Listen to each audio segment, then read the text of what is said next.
నమస్కారం. ఈరోజు మనం ఒక వింతైన, చెప్పాలంటే ఒక మిస్టరీ లాంటి దేవాలయం గురించి మాట్లాడుకోబోతున్నాం. నమస్కారం. తెలంగాణలో దాదాపు ఒక 600 ఏళ్ల పాత గుడి ఉంది. కానీ దానికి గుడి లేదు. అవును. గోపురం లేదు, కనీసం గర్భగుడి కూడా లేదు. సరిగ్గా అదే.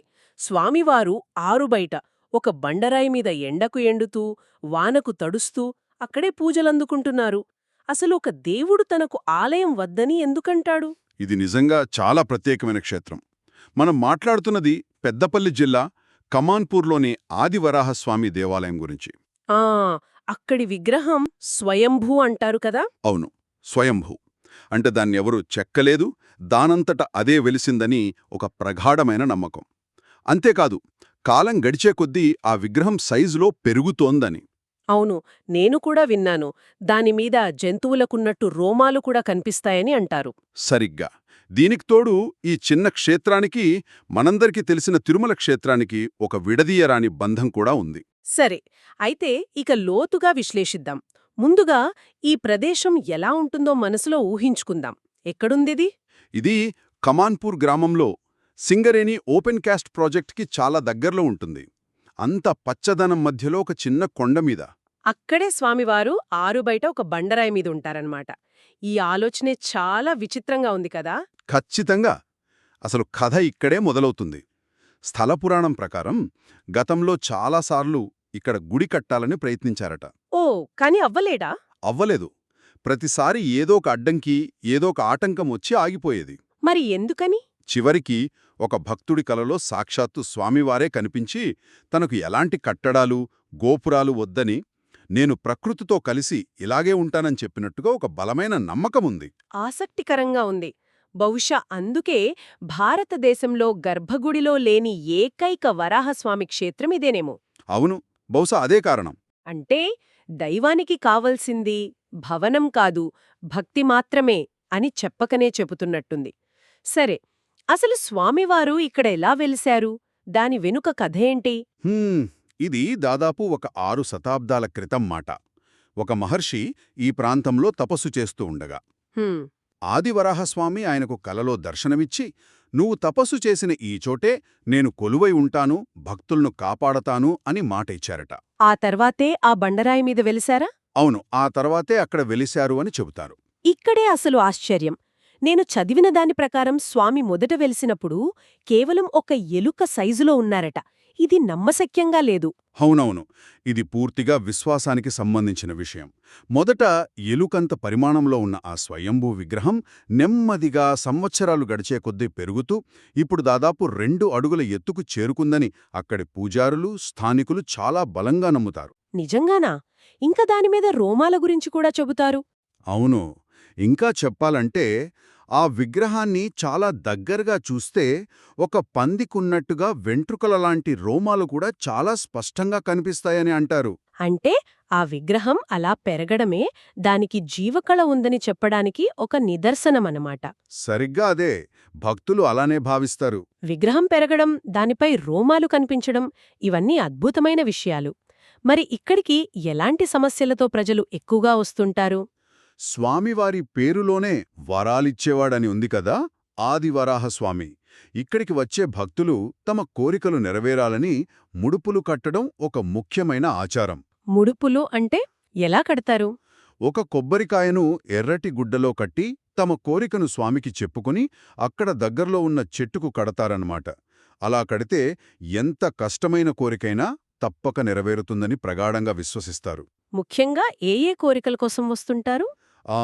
ప్రధానంగా భూ వివాదాలున్నవాళ్లు, ఇంకా వీసా సమస్యలు, సంతానం లేనివారు, పిల్లలకు మాటలు సరిగా రానివాళ్లు, ఇలాంటివాళ్లు ఎక్కువగా వచ్చి మొక్కుకుంటారు. భూ వివాదాలా?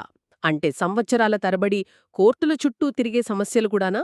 అవును, ఆశ్చర్యమదే.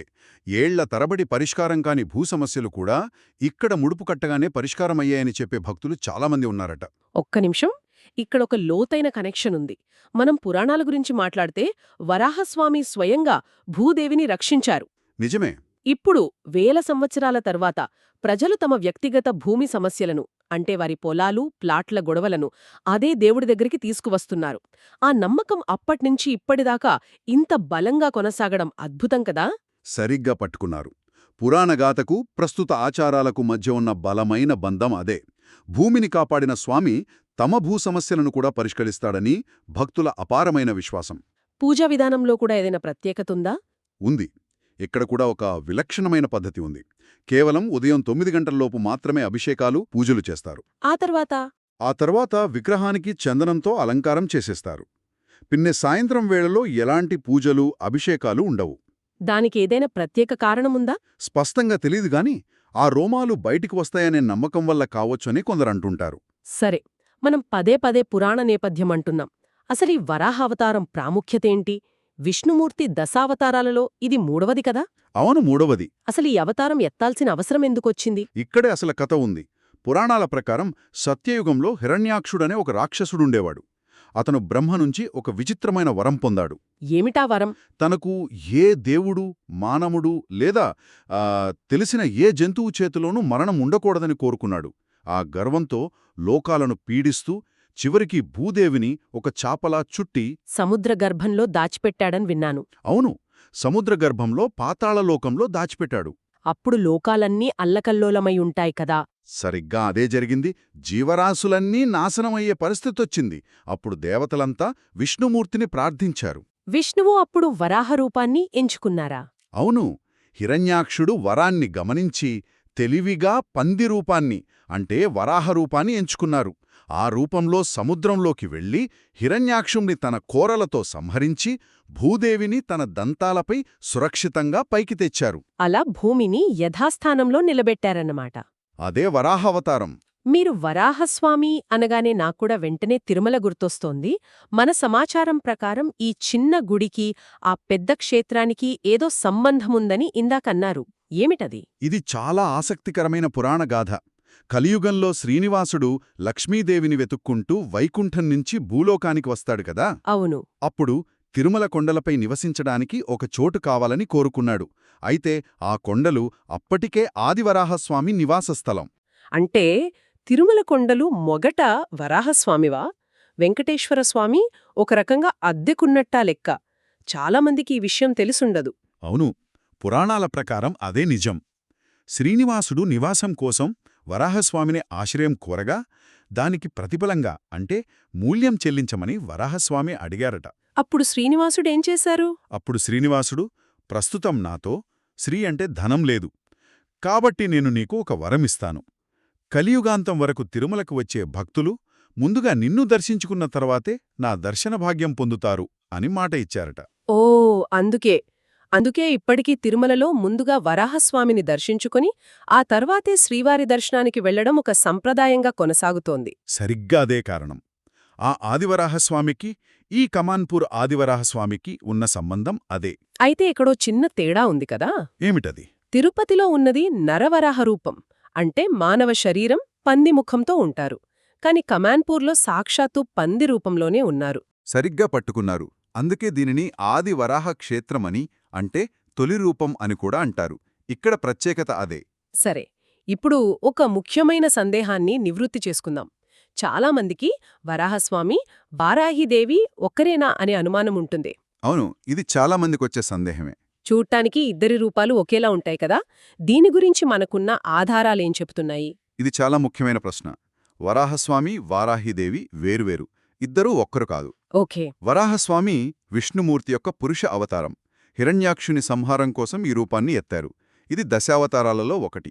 మరి వారాహిదేవి ఎవరు? ఆమె కథేమిటి? వారాహిదేవి సప్తమాతృకలలో ఒకరు. ఆమె ఒక శక్తి స్వరూపిణి, ఒక స్త్రీ దేవత. ఆమె కూడా రాక్షస సంహారం కోసమే అవతరించారు. కాని ఆమె నేపథ్యం, పురాణం వేరు. అంటే ఇద్దరి రూపాలు పందిముఖంతో ఉన్నా వారు వేర్వేరు దైవస్వరూపాలు అన్నమాట. అవును, ఈ విషయంలో గందరగోళానికి గురి కాకూడదు. ఈ స్పష్టత ఇచ్చినందుకు ధన్యవాదాలు. సరే, మనం ఇప్పటివరకు ఛేదించిన ఈ మిస్టరీని ఒకసారి సమీక్షిద్దాం.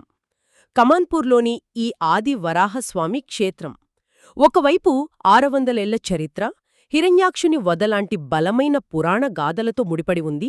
అవును, మరోవైపు ఎలాంటి గుడి, గోపురం లేకుండా ఆరుబయట పూజలందుకోవటం, కాలక్రమేణా విగ్రహం పరిమాణంలో పెరగడం, దానిపై రోమాలు కనిపించడం, ఇలాంటి నమ్మకాలతో భక్తులను ఆకర్షిస్తోంది. పురాణంలో భూమిని కాపాడిన దేవుడు ఇప్పుడు తమ భూములను కాపాడుతాడని భక్తులు నమ్ముతున్నారు. నిజమే. భూ సమస్యల నుంచి వీసా సమస్యల వరకు అనేక కోరికలు తీర్చే వరాల స్వామిగా భక్తులు హృదయాల్లో నిలిచిపోయారు. అయితే ఇక్కడ మనం గమనించాల్సిన మరో కోణం కూడా ఉంది. ఉంది. ఇంతటి ప్రాముఖ్యత, చరిత్ర ఉన్న ఈ క్షేత్రంలో యాత్రికులకు సరైన మౌలిక వసతులు అంటే సరైన రోడ్లు లేకపోవడం, విశ్రాంతి గదుల కొరత ఇలాంటి ఉన్నాయని కూడా మనకు తెలిసింది. ఇది క్షేత్ర అభివృద్ధికి సంబంధించిన ఒక సవాలు. అవును. ఇది నిజంగా ఆలోచించాల్సిన విషయమే. చివరగా ఒక ఆలోచనతో ముగిద్దాం. తప్పకుండా. ఒక దైవం తనకు ఆలయం వద్దని, నేను ప్రకృతితోనే కలిసి ఉంటానని చెప్పాడని భక్తులు నమ్మే ఒక పవిత్ర స్థలంలో మానవులుగా మనం ఆ క్షేత్రాన్ని ఎలా అభివృద్ధి చెయ్యాలి? భక్తుల సౌకర్యాలకు, ఆ దైవం ఇష్టానికి మధ్య సమతుల్యతను ఎలా సాధించాలి? ఇది మనందరం ఆలోచించాల్సిన ప్రశ్న.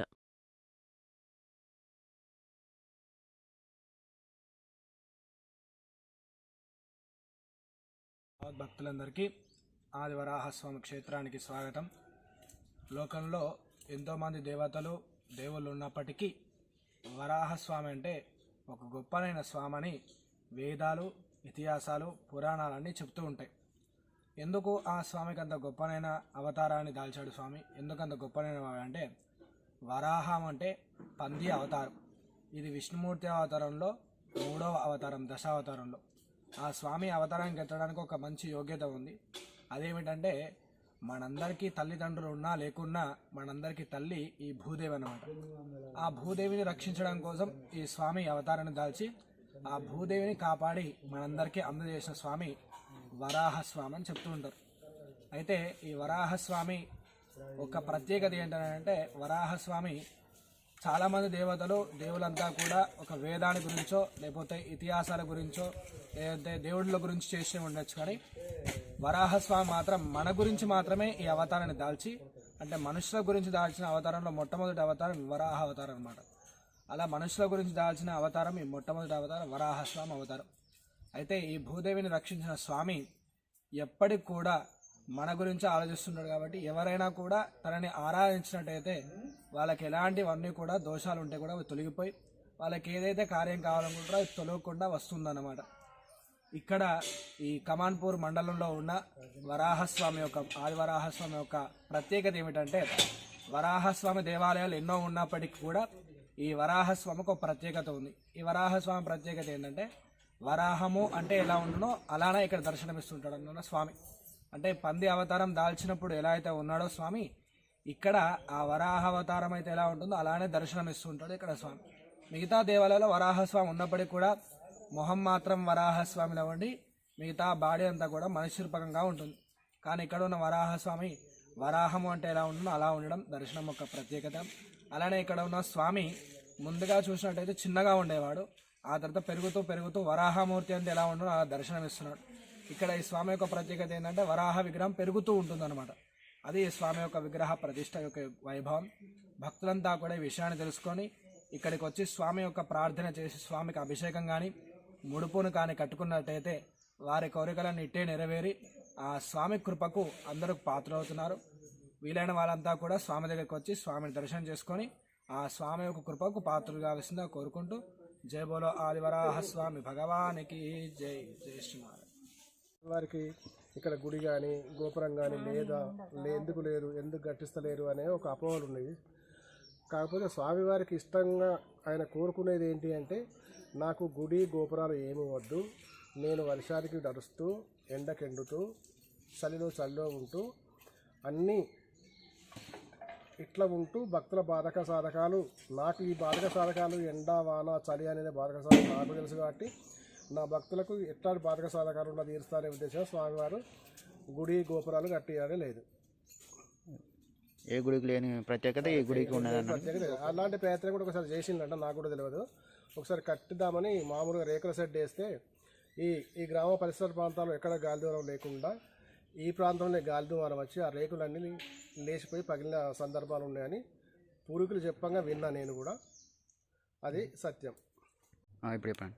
నేను 83లో వచ్చి స్వామివారిని చూసినప్పుడు ఈ ప్రదేశం అంతా పల్లేరు ముళ్ళతోని ముళ్ళ కంపంతోనే ఉండేదండి. ఆ స్వామివారి దగ్గర వెళ్ళడానికి కూడా ఇంత సిమెంట్ మెట్లు చిన్న చిన్నవి ఉండేవి. స్వామివారిని చూసినప్పుడు ఇంత అంటే చిన్న ఎలుక పిల్ల ఆకారంలో కనిపించేవారు. నేను కూడా అనుకున్నా స్వామివారు అని అంటున్నాను అసలు ఏంటి అని అనుకున్నా. తర్వాత నేను మళ్ళీ ఒక 10-15 ఏళ్ళ తర్వాత వచ్చి చూస్తే స్వామివారు క్రమేపా పెరుగుతూ ఉన్నారు. అది నాకు తెలిసిన చరిత్ర. చెప్పండి. ఈ స్వామివారి పుట్టినరోజు రాఖీ పౌర్ణమి. పౌర్ణమి ఆయనకు ఒక ప్రత్యేకత. మళ్ళీ హోలీ పౌర్ణమి కూడా చాలా వేడుకలు, మళ్ళా మంచిగా ప్రోగ్రామ్స్ ఇవన్నీ ఒక వారం రోజులు హోలీ పౌర్ణమి వేడుకలు కూడా బాగా జరుగుతాయి. అభిషేకం ఎప్పుడు జరుగుతుందండి? ప్రతి పౌర్ణమికి, ఏకాదశికి, కార్తీక మాసంలో అభిషేకాలు ఎవరి జరుగుతాయి. స్పెషల్ ఏంటంటే ప్రతి పౌర్ణమికి మాత్రం అభిషేకాలు బాగా ప్రత్యేకం. ప్రతి ఉదయం అభిషేకాలు జరుగుతూ ఉంటాయి పంచామృతాలతోటి. ఈ స్వామివారు ఏ కోరికైనా అంటే సంతానం కావాలన్నా, ఉద్యోగం కావాలన్నా, మనకు ఒక సొంత ఇల్లు కావాలన్నా, ఏ కోరికైనా తీసుకొని మంచిగా 108 ప్రదక్షిణలు ఒక 11 రోజులు చేసిందనుకో కరెక్ట్గా అది 41 రోజులలో తీరుతుంది. ఈ స్వామివారి ప్రత్యేకత మన తెలంగాణకు ఒక గొప్ప. అప్పుడు నిదర్శనం ఏంటంటే వాటికి వెంట్రుకలు కూడా ఉండే. ఇప్పుడు ప్రతి సంవత్సరం పెరుగుతూ వస్తున్నాడు. ఇది స్వయంభూ లెక్క అన్నట్టు. ఈ ఆదివరహ స్వామి ఫస్ట్ ఇక్కడ దేవాలయం కట్టాలని అనుకొని వేస్తే పైన ఒక నాగసర్పం వచ్చి గాడిపొచ్చి ఆ రేకులు పోయి ఓపెన్గానే ఉండడం. మళ్ళీ ఇది మన తెలంగాణలోనే ఉంది. ముందు తిరుపతిలో ఉంది, ఆంధ్రాలో కూడా లేదు. ప్రత్యేకత ఏంటంటే మన తెలంగాణ రాష్ట్రానికి ఇది ప్రత్యేకత. ఆదివరహ స్వామి ఇక్కడ ఏదైనా కోరిన కోరికలు, ప్రతి పౌర్ణమికి అభిషేకాలు, మంచిగా కళ్యాణాలు అవుతున్నాయి ఇక్కడ. ఈ దేవుడి మహిమ మంచిగా ఏది కోరుకున్నా కానీ మనం 108 ప్రదక్షిణలు చేస్తే అది మనకి తీరిపోతుంది. పౌర్ణములు, ఏకాదశులు, కార్తీక మాసం అంతా చాలా అభిషేకాలు, కళ్యాణాలు చాలా బాగుంటుంది. ఈ దేవుడు మన తెలంగాణకే ఒక ప్రత్యేకం.